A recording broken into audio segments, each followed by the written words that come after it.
Dans cette vidéo, nous allons calculer le périmètre de la figure verte. Alors, si on regarde comment est faite la figure, je vais essayer de prendre plusieurs couleurs.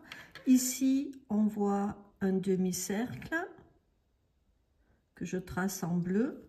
On a le même demi-cercle sur le bas.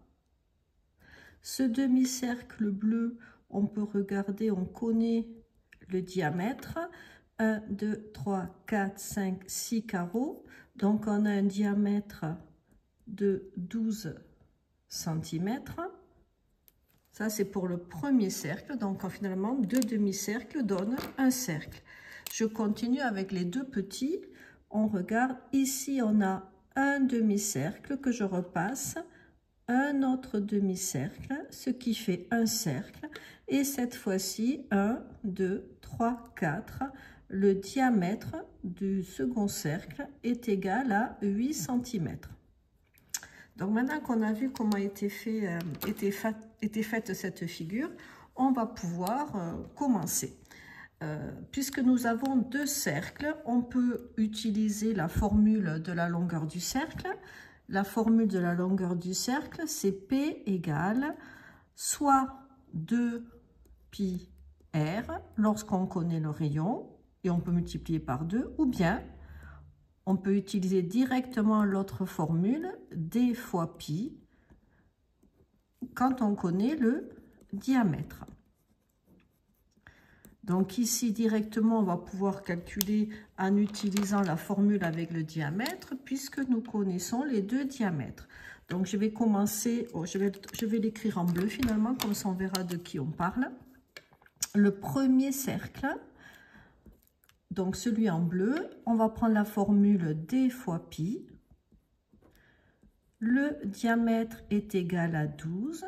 12 fois pi, on a vu que quand on a une multiplication devant une lettre, le signe est multiplié, on peut l'enlever, ce qui nous donne 12 pi. Voici pour le premier cercle. Deuxième cercle, P2, je vais l'appeler. On utilise la même formule.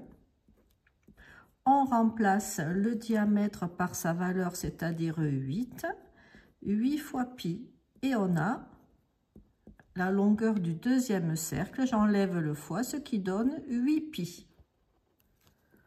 Au final, pour avoir le périmètre de toute la figure, nous allons additionner les deux résultats, ce qui donne 12 pi plus 8 pi.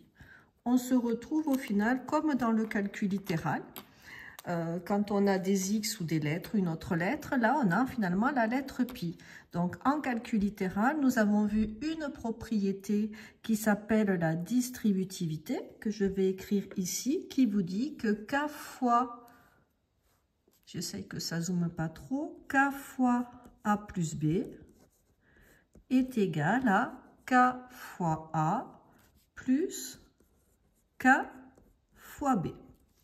Et donc, si on regarde ici, le k est égal à pi, que l'on a ici deux fois.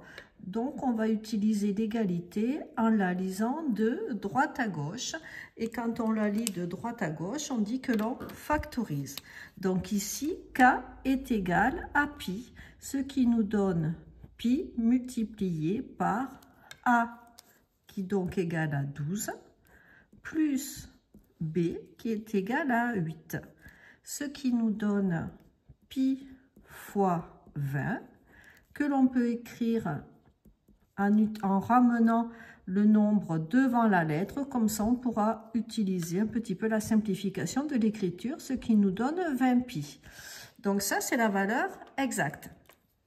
Donc le périmètre